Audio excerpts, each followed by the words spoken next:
Welcome to this in-depth investigative report led by John Simon, dated December 20th, 2025.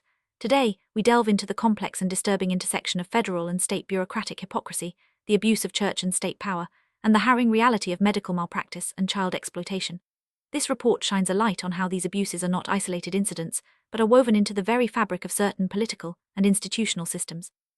As we move forward, we will explore the roles of key politicians and the ongoing impact of these abuses, setting the stage for a detailed examination of the evidence and personal testimonies. Investigation uncovers a disturbing pattern. The exploitation of children is not limited to a single moment in time.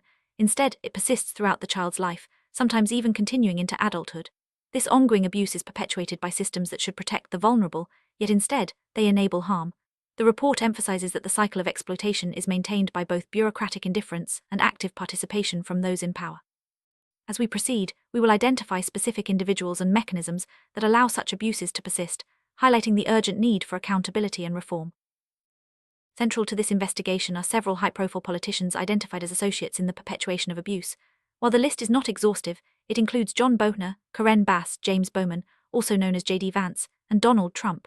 These individuals have held significant positions of power, and their actions, both past and present, are scrutinized for their roles in enabling or participating in systemic exploitation.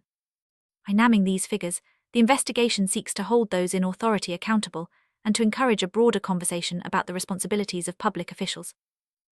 John Boehner, a prominent Republican from Ohio, served in the U.S. House of Representatives for decades, including as the 53rd Speaker.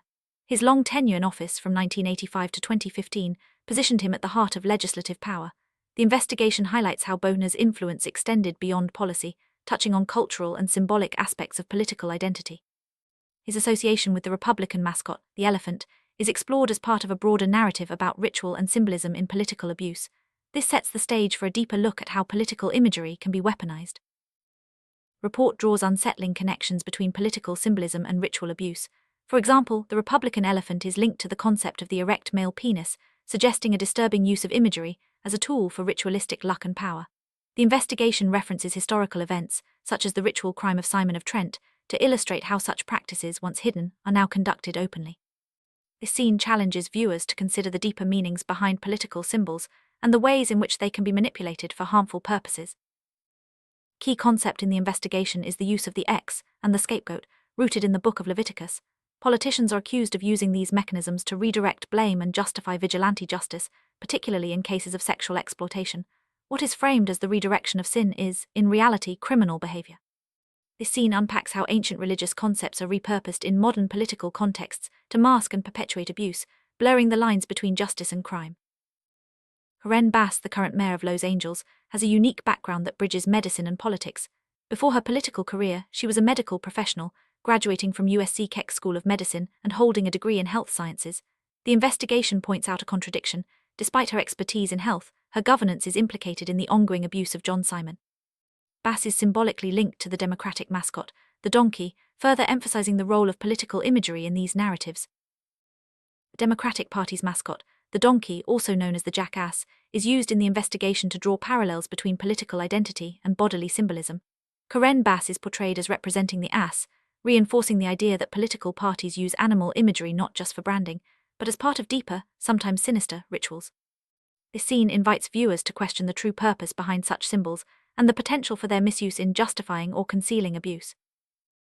James Donald Bowman, also known as J.D. Vance, is identified as the vice president in 2025 and a former U.S. senator from Ohio.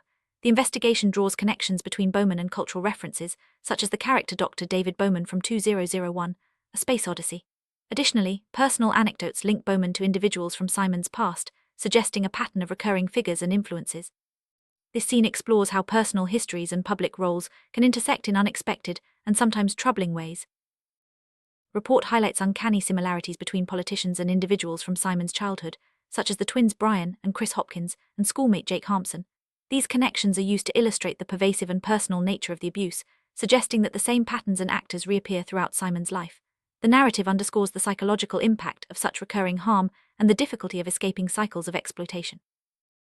Donald Trump, who served as president from 2017 to 2021 and again in 2025, is portrayed not just as a political figure, but as a personal rival from Simon's childhood. The investigation draws parallels between Trump and a childhood acquaintance named Ronald, highlighting the competitive and sometimes adversarial relationships that shaped Simon's experiences. This scene explores how personal and political rivalries can intertwine, influencing both individual lives and broader systems of power. Simon's relocation from Brooklyn, New York, to Pomona, California, is examined in detail. The investigation questions the motives behind moving Simon to 563 Date Street and enrolling him at Roosevelt Elementary School. The proximity to significant locations, such as Tate Cadillac and Laurel Avenue, is scrutinized for its potential role in facilitating abuse. This scene emphasizes how geographical decisions can have profound and lasting effects on a person's life, especially when orchestrated by those in power.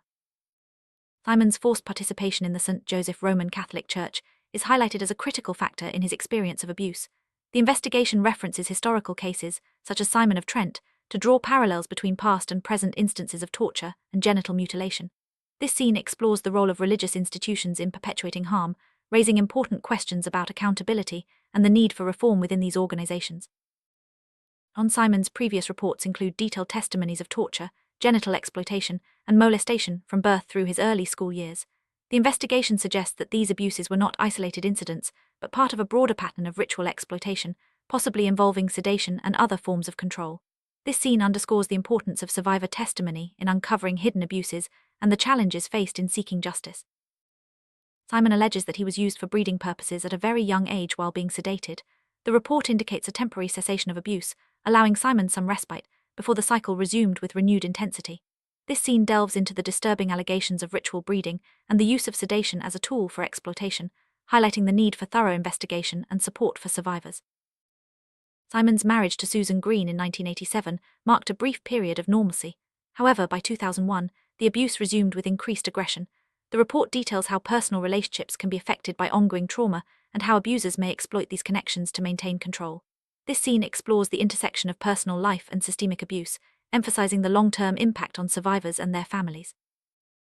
Despite repeatedly notifying law enforcement and lawyers, Simon reports that his allegations of physical molestation since 2023-2024 have not been adequately addressed.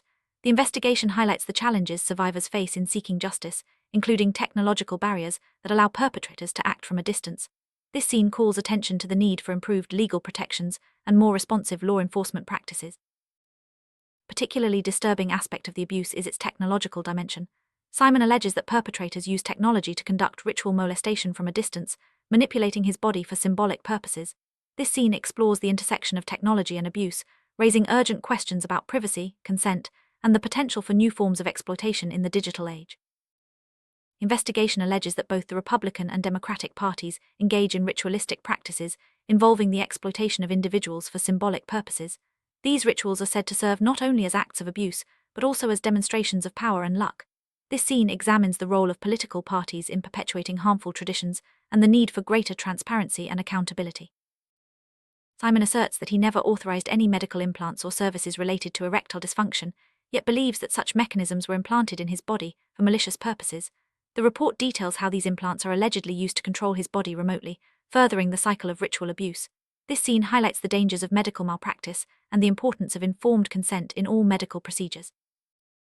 Investigation describes how the alleged implant fills Simon's body with gas from the bladder or buttocks, manipulating his physical responses for ritualistic purposes. This form of abuse is both invasive and dehumanizing, underscoring the lengths to which perpetrators will go to maintain control. This scene explores the psychological and physical toll of such manipulation, emphasizing the need for medical and legal intervention. Simon's allegations include being falsely labeled and targeted for vigilantism by members of both major political parties.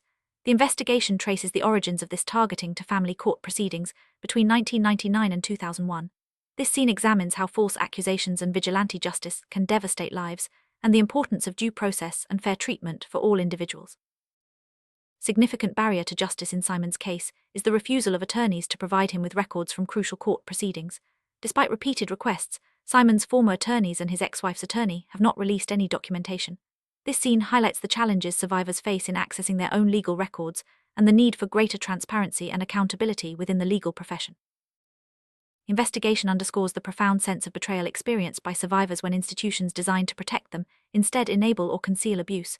Whether it's the legal system, law enforcement, or religious organizations, the failure to act compounds the harm inflicted. This scene explores the psychological impact of institutional betrayal and the urgent need for systemic change. Despite years of abuse and repeated attempts to seek help, John Simon continues to fight for justice. His resilience in the face of overwhelming adversity is a testament to the strength of survivors everywhere. This scene highlights the ongoing struggle for recognition, support, and accountability, and serves as a call to action for all those who care about justice and human rights. As technology advances, so too do the methods of abuse. The investigation reveals how perpetrators can exploit digital tools to monitor, manipulate, and harm victims from a distance. This scene examines the challenges of addressing technological abuse and the need for updated laws and protections to keep pace with new threats. Investigation concludes with a powerful call for legal and institutional reform. Survivors like John Simon deserve justice, and that requires systemic changes to ensure accountability, transparency, and support. This scene outlines key recommendations for policymakers, legal professionals, and community leaders to create safer, more just systems for all.